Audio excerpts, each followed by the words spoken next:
Olá, bom dia, meus amores. Dando sequência ao nosso conteúdo de história, iremos hoje conhecer a Constituição de 1891.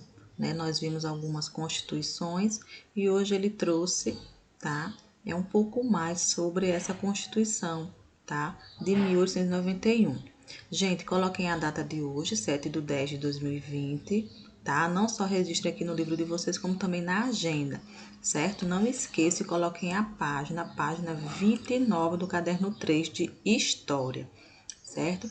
Iremos conhecer um pouquinho sobre essa Constituição. Com a República, tornou-se necessário elaborar uma nova Constituição para o Brasil. Ela foi promulgada em 1891, certo? E entre seus principais pontos estavam os seguintes, tá? Veja, tá?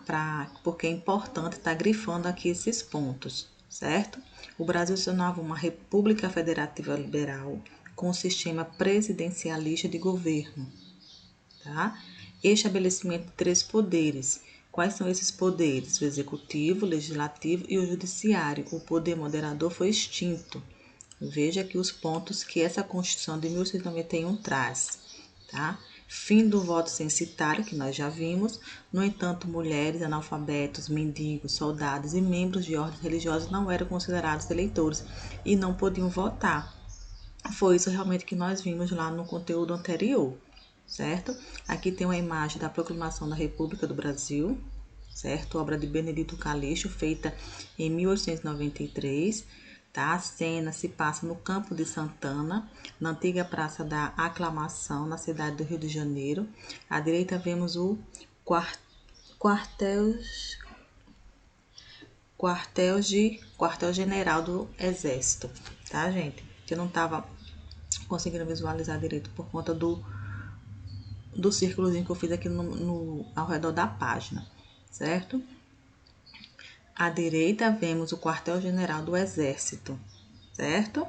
Então, observe bastante essa imagem aqui, porque vai ter esse desafio aqui, tá? É em relação a essa imagem, certo? Com base na obra de arte da página anterior, ou seja, essa imagem aqui, responda as questões no caderno, tá? Por que ele está pedindo no caderno? Porque eu creio que aqui será pequeno, espaço pequeno para você estar realizando, tá?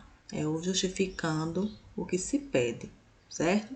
As pessoas retratadas na pintura pertenciam a qual grupo social? De que forma elas foram representadas, certo? Então, você irá observar, colocar todas as características, tudo que foi possível observar aqui nessa imagem, certo? Então, por isso que ele pede para fazer no caderno, que tem mais espaço. Em sua opinião, a pintura mostra algum tipo de participação popular na proclamação? Justifique com elementos da própria obra, tá? Tudo em relação à obra, ok? Então, realizem, tá, esse desafio para que logo mais nós possamos estar fazendo a correção do mesmo, certo?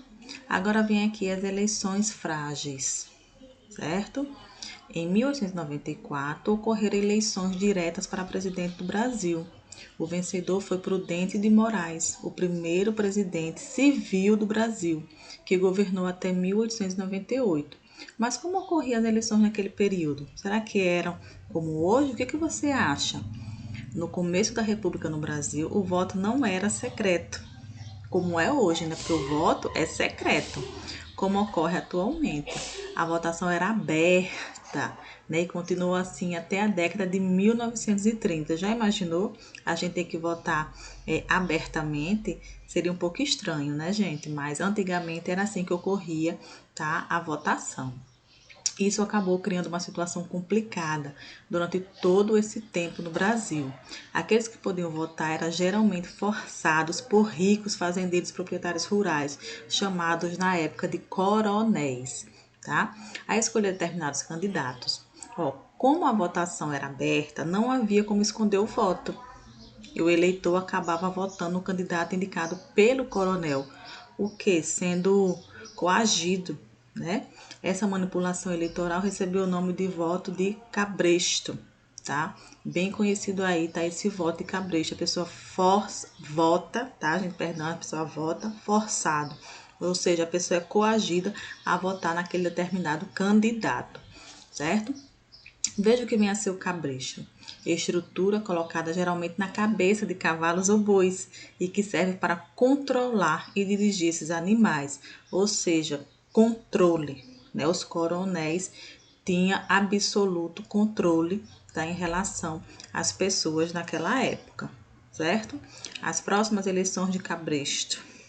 Tem aqui essa imagem, uma charge, tá, de Oswaldo Stone, publicada na revista Careta, no Rio de Janeiro, em fevereiro de 1927, certo? Gente, tem outro jogo rápido aqui, certo? Explique qual é o tema da charge da página anterior e como ela se relaciona com o exercício ou não da cidadania no Brasil. Tá? Então, vocês irão observar a charge. Não irei discutir muito sobre ela por conta que é a resposta, tá, desse jogo rápido. Então, prestem bastante atenção na charge, como também nessa imagem aqui, porque esse desafio depende da sua observação em relação a essa imagem, tá? E esse desafio também precisa da sua observação em relação à charge, certo? Então, prestem atenção, observem, tá? Com calma, para que vocês possam estar realizando aí esse jogo rápido, ok? Respondam, tá? Que logo mais na nossa videoconferência estaremos fazendo a correção dos mesmos, certo? Iremos ficar até aqui hoje, tá? Na nossa aula de história. Como os demais, né? Estou dividindo o máximo que eu posso conteúdo para a gente poder chegar, tá? Até nas próximas semanas com conteúdo, certo? Então, eu agradeço, tá? E até logo mais a nossa videoconferência. Beijos.